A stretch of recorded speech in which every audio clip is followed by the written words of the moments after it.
शुरू करते हैं आज की इंफो न्यूज। पहली खबर आ रही है इंडिया और चाइना इन दोनों देशों के कॉम्पिटिटिव स्टार्टअप इकोसिस्टम से, जहां पर इस साल यानी 2021 में इंडिया में जितने स्टार्टअप यूनिकॉर्न बने वो चाइना से कई गुना ज्यादा थे और इस रेस में इस बार हमने चाइना को हरा दिया है। तो साल शुरू होने के बाद में इंडिया के अंदर 15 स्टार्टअप्स ने यूनिकॉर्न स्टेटस हासिल किया, यानी 1 बिलियन से ज्यादा की वैल्यूएशन हो गई, जबकि सेम समय में चाइना के अंदर सिर्फ 3 स्टार्टअप यूनिकॉर्न बन पाई है। इसके पीछे मल्टीपल फैक्टर्स है। आप सब जानते हैं कि चाइना के अंदर जो है पूरी दुनिया का ओवरऑल ट्रस्ट कम होते जा रहा है, जिसके कारण जो फॉरेन इन्वेस्टर्स है वो कम पैसे लगा रहे हैं चाइनीज स्टार्टअप्स के अंदर।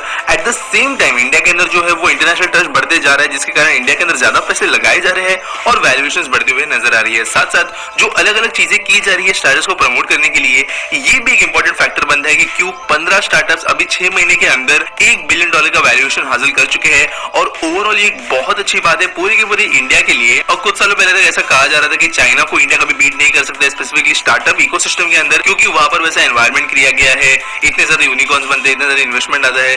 लेकिन with in few years India ने चाइना को बीट कर लिया है इस पर्टिकुलर सेगमेंट के अंदर। अगर बात करें कि इस साल इंडिया में से कौन कौन से स्टार्टअप्स ने 1 बिलियन की वैल्यूएशन हासिल की, तो CRED, Digit Insurance, Innovaccer, Meesho, Infra Market, PharmEasy इजी, ग्रो, शेयर चैट, 5 star finance, Chargebee, Urban Company, BrowserStack, Gupshup, Moglix और जेटा, इन स्टार्टअप्स ने यूनिकॉर्न स्टेटस हासिल किया। जबकि चाइना में सिर्फ 3 स्टार्टअप्स ने ये करके दिखाया, जो था यूनजिटाओ, वीबुल और स्टारजा। अगर इंडिया और भी कई सारे सेक्टर्स में चाइना को इसी तरीके से बड़े बड़े मार्जिन के साथ में बीट करेगी।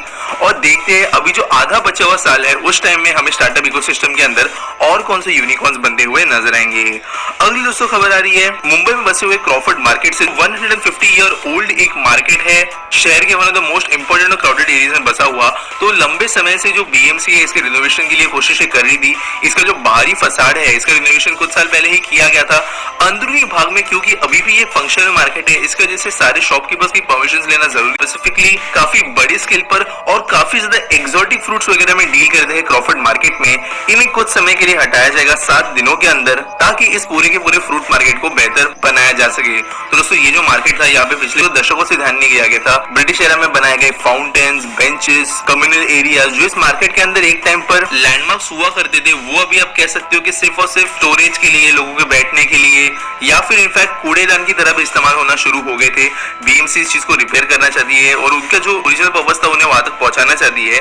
इसी हिसाब से अभी इन वेंडर्स को हटाने के बाद में यहाँ पर drinking water supply, solid waste management, sanitation, इन चीजों के साथ साथ पुरानी चीजों को रिस्टोर करने का काम किया जाएगा। अगली दोस्तों खबर आ रही है Shyam Metalics and Energy Limited से, जिन्होंने ये अनाउंस किया है कि वो अपनी प्रोडक्शन कैपेसिटी डबल करेंगे और 2894 करोड़ रुपीस इन्वेस्ट करेंगे एक ब्राउनफील्ड एक्सपेंशन यूनिट बनाने के लिए, जो अगले 3 से 4 साल में बन जाएगा। तो दोस्तों श्याम मेटालिक्स का आईपीओ अभी कुछ दिनों पहले ही क्लोज हुआ है।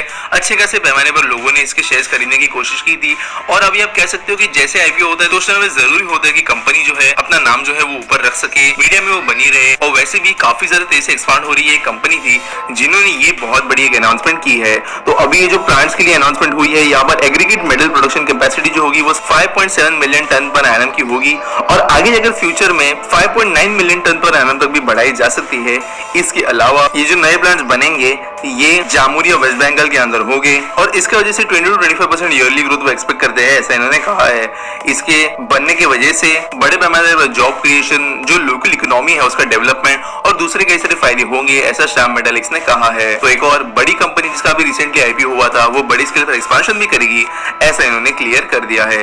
अगली दोस्तों खबर आ रही है national capital region transport corporation, ये एनसीआरटीसी से जो आरआरटीएस बनाने का काम कर रही है और इन्होंने एक एमओयू साइन किया है Solar Energy Corporation of India SECI से, जिसके जरिए ब्लेंडेड रिन्यूएबल एनर्जी टेक्निक्स का इस्तेमाल किया जाएगा पूरे के पूरे आरआरटीएस या रीजनल रैपिड ट्रांजिट सिस्टम के पूरे कॉरिडोर पर। तो बेसिकली होगा ये कि जो ये अभी आरआरटीएस का सिस्टम बन रहा है, ऐसा नहीं है कि सिर्फ और सिर्फ एक ट्रेन से लिए लाइन बनाई जा रही है, लेकिन ओवरऑल कई जगहों पर मल्टी मॉडल हब्स बनाए जा रहे हैं, कई जगहों पर कमर्शियल स्पेसेस होगी, कई जगहों पर पब्लिक एमिनिटीज होगी, कई जगहों पर पब्लिक ट्रांसपोर्टेशन के लिए भी आरआरटीएस अपनी तरफ से चीजें शुरू करने वाली है। तो यहाँ पर जहाँ पे भी अपॉर्चुनिटी मिलेगी वहां पर रिन्यूएबल, सस्टेनेबल और एनवायरमेंटल फ्रेंडली चीजों का इस्तेमाल हो सके, इस हिसाब से ये एमओयू साइन किया गया है। बेसिकली आरआरटीएस के रूट पर कई जगहों पर सोलर पैनल्स का इंस्टॉलेशन होना, वाटर का रिसाइकलिंग होना, public transportation, last mile connectivity के लिए हाइड्रोजन और ब्लेंडेड फ्यूल बेस्ड व्हीकल्स का इस्तेमाल किया जाना, स्टेशन रूफ के ऊपर भी सोलर पैनल्स का इंस्टॉलेशन करना, इन जैसे अलग अलग काम इस एमओयू के अंतर्गत किए जाएंगे। इसके जरिए एनएसआरटीसी को उम्मीद है कि ये जो पूरी लाइन है इसके 40% एनर्जी रिक्वायरमेंट को कम किया जा सकेगा और वो आएगी रिन्यूएबल एनर्जी से, और अराउंड 10 मेगावाट की कैपेसिटी जनरेट करने का गोल इन्होंने रखा है पूरी की पूरी कॉरिडोर के लिए। तो दिल्ली गाजियाबाद के बीच में जो नई आरआरटी सिस्टम बन रही है वो ना सिर्फ फास्ट और रिलायबल ट्रांसपोर्ट लोगों को मुहैया कराएगी, लेकिन इसके अलावा one of the most eco friendly routes भी होगा ये पूरे देश के अंदर का। अगली दोस्तों खबर आ रही है चांदनी चौक रोड दिल्ली से। तो आप सब जानते हो कि इसकी रीडेवलपमेंट की प्लानिंग कुछ साल पहले की गई थी। वैसे डेडलाइन इसके पिछले साल के अंदर ही थी, लेकिन कोविड लॉकडाउन के चलते इसका काम जो है कंप्लीट हो नहीं पाया समय पर। लेकिन अभी ये डिक्लेयर किया गया है कि ये जो पूरी की पूरी सड़क के अंदर का मेजर 1.5 किलोमीटर का स्ट्रेच है, इसे सारे के सारे दिन सुबह 9 से लेकर रात के 9 बजे तक व्हीकल्स के लिए पूरी तरीके से बंद कर दिया जाएगा। तो दोस्तों यहाँ पर ऐसा नहीं कि सारी की सारी गाड़ियों का रिस्ट्रिक्शन होगा। अभी भी ऐसा जो गजट निकला है उसके अंदर कहा गया है कि इमरजेंसी व्हीकल्स वगैरह को इसके अंदर से जाने के लिए परमिशन दी जाएगी। और वैसे जब प्लान बनाया गया था चांदनी चौक को रिडेवलप करने का तो ऐसा कहा गया था कि इसे एक पेडेस्ट्रियन ओनली जोन बनाया जाएगा। लेकिन करेंटली जो रोड बंद किया गया है इसे पेडेस्ट्रियन ओनली बनाने के हिसाब से नहीं, लेकिन कंस्ट्रक्शन एक्टिविटी के अंदर मदद करने के लिए बनाया गया है। अब तक कोई फाइनल नोटिफिकेशन आया नहीं है कि रोड्स को परमानेंटली बंद कर दिया जाएगा, लेकिन चांदनी चौक के रिडेवलपमेंट के अंदर one of the most major step, ये जो एक सबसे ज्यादा इंपॉर्टेंट सड़क हुआ करती थी पूरी दिल्ली के अंदर, स्पेशली अगर हम हिस्टोरिक चीजों को हिसाब से देखें तो इसे कई सारे सेंचुरीज के बाद में या फिर आप कह सकते हो बड़े स्केल के ट्रांसपोर्ट के लिए ऑफ कर दिया गया है। अगली दोस्तों एक इंटरेस्टिंग खबर है, ये बेंगलुरु सबर्बन प्रोजेक्ट से रिलेटेड। तो आप सब जानते हैं कि बेंगलुरु के अंदर सबर्बन रेल बनाने के लिए सारी चीजें अप्रूव हो चुकी है। इसी साल सितंबर से अक्टूबर के बीच में इसका कंस्ट्रक्शन शुरू होगा, ऐसी खबरें हमें मिलना शुरू हो गई थी। इनफैक्ट लैंड एक्विजिशन ऑलरेडी जारी था और इस लैंड एक्विजिशन के समय बहुत ज्यादा दिक्कतें आ रही थी, जिसकी वजह से एक काफी इनोवेटिव सॉल्यूशन सोचा गया है। तो दोस्तों बेंगलुरु ऑब्वियसली एक अर्बन एरिया है और अर्बन एरिया में लैंड एक्वायर करना बहुत बहुत ज्यादा मुश्किल होता है।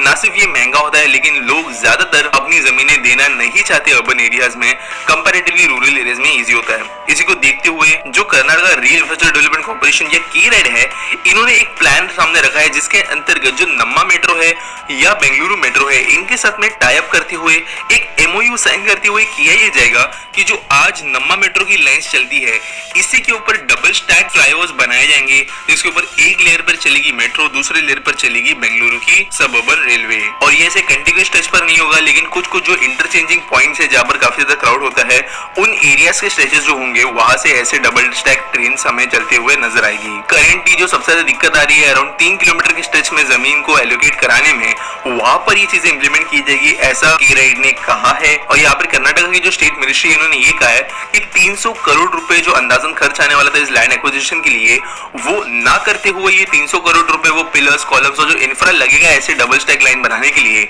उसके अंदर इन्वेस्ट कर सकते हैं, जो एक बेटर इन्वेस्टमेंट होगा फ्यूचर को देखते हुए। और आगे जाकर जितने हो सके उतने लोकेशंस पर जहां पर मेट्रो और सबअर्बन रेलवे के कॉरिडोर्स काफी पास से चलते हैं, वहां पर ऐसी चीजें वो इंप्लीमेंट करेंगे, ऐसा उन्होंने कहा है। तो दोस्तों ऑफिशियली अब तक जो है ऑन पेपर इस चीज को अप्रूव नहीं किया गया है कि हाँ डबल स्टैक पर ही चीजें बनाई जाएगी, लेकिन स्टेट के चीफ मिनिस्टर KERED के ऑफिशियल्स इन्होंने ऑफिशियल नोटिफिकेशन ऐसे रिलीज किए हैं कि ऐसे प्लानिंग्स के बारे में वो सोच रहे हैं और मे बी वो चीजें से इंप्लीमेंट करेंगे, इसकी फीजिबिलिटी देखी जा रही है। तो अगर ये अप्रूव होता है तो बेंगलुरु के अंदर हमें मोस्ट यूनिक टाइप में बनी हुई अर्बन ट्रांजिट सिस्टम नजर आएगी, ना सिर्फ इंडिया के लिए लेकिन पूरी की पूरी दुनिया के लिए। अगली दोस्तों एक बहुत अच्छी खबर आ रही है हमारे देश की खादी इंडस्ट्री से रिलेटेड। तो आप सब जानते हैं कि पिछले साल जब आत्मनिर्भर भारत के बारे में काफी ज्यादा चर्चा हो रही थी, उस टाइम पर खादी जो मटेरियल होता है क्लॉथ का उसे प्रमोट करने की बहुत ज्यादा कोशिश की गई थी, जिसकी वजह से इनकी सेल्स बढ़े थे। इनफैक्ट हमने कुछ न्यूज भी कवर की थी इंफ्रा न्यूज में, जहां पर मैंने आपको कहा था कि गवर्नमेंट ने स्पेशल स्कीम्स वगैरह बनाई है खादी को प्रमोट करने के लिए, जियो टैग वगैरह उसे किया जाने वाला था। और इसकी वजह से फाइनली साल 2020-21 का जो फाइनेंशियल ईयर था उस टाइम पर खादी इंडस्ट्री ने 7.71% का ग्रोथ नोटिफाई किया है और टोटल 95,741.76 करोड़ रुपीस का टर्नओवर इस इंडस्ट्री ने लाकर दिखाया है। सबसे ज्यादा इंटरेस्टिंग बात यह है कि ये ग्रोथ देखा गया है उस समय पर जब ज्यादातर खादी इंडस्ट्रीज बंद थी, फंक्शन नहीं कर रही थी लॉकडाउन की वजह से। इसके अलावा ओवरऑल जो टेक्सटाइल इंडस्ट्री है वो वैसे भी बहुत नीचे है, लोग ज्यादातर जो घर पे है वो पहले जितने रेट में कपड़े खरीदते थे, जितने ज्यादा फ्रीक्वेंसी में खरीदते थे, वो अभी हो नहीं रहा है। इसके बावजूद इस इंडस्ट्री ने ग्रोथ करके दिखाया है और इसके अंदर ज्यादातर जो सेल्स हुए हैं वो माइक्रो और मीडियम स्केल खादी इंडस्ट्रीज में से हुई है। तो जो एक पुश चल रहा है पूरे देश के अंदर मेड इन इंडिया चीजें खरीदने के लिए, इसके अंदर खादी का जो पूरा का पूरा मार्केट है वो सक्सेसफुल होते हुए नजर आ रहा है। उम्मीद करते हैं बाकी कई सारे इंडस्ट्रीज को जो इसी तरीके से पुश किया गया है वो भी आगे जाकर काफी सक्सेसफुल बनेगी। अगली दोस्तों खबर आ रही है देश में बन रहे डेटा सेंटर से रिलेटेड। तो आप सब जानते हो कि देश में कई सारे शहरों के अंदर डेटा सेंटर्स को बढ़ावा देने के लिए कई सारी चीजें की जा रही है। हमने मुंबई, कोलकाता, दिल्ली, हैदराबाद जैसे शहरों के अंदर देखा है अलग अलग सहूलियत देते हुए कि किस तरीके से डेटा सेंटर की संख्या बढ़ाई जा सके। इनफैक्ट हैदराबाद ने लिटरली अपनी इलेक्ट्रिक प्रोडक्शन कैपेसिटी बढ़ाने की कोशिश की थी।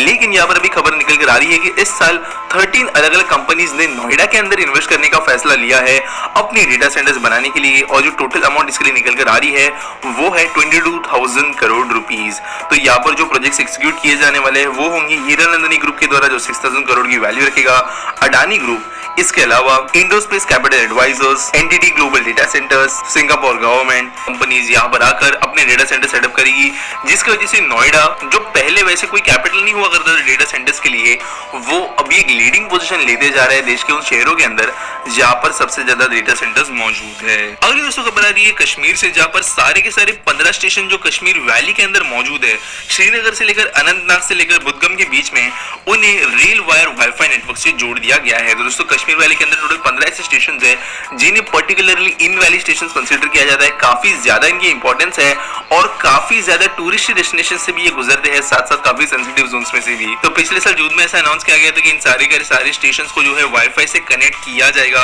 और फाइनली इन स्टेशन को वाईफाई से जोड़ दिया गया है और पब्लिक इनका इस्तेमाल कर सकते हैं। तो अगर स्टेशन की बात करें कि कौन कौन से इसके अंदर एग्जैक्टली है, तो बारामूला, हामरे, पट्टन, मजबूम, बुदगम, श्रीनगर, पंपोर, काकापोरा, अवंतीपुरा, पंचगांव, बिजबहरा, अनंतनाग, सदौरा, काजीगुंड, पानीहाल, ये सारे के सारे स्टेशन अभी वाईफाई इक्विप हो गए हैं। और रेलवे ने कहा है कि आने वाले के समय में जम्मू के साइड का जो सेक्शन है वो भी वाईफाई इक्विप करेंगे। और वैसे भी जो जम्मू वाला सेक्शन है यहाँ पर कई सारे स्टेशन के अंदर वाईफाई चलता है, लेकिन पूरा का पूरा सेक्शन अब तक कवर हुआ नहीं है।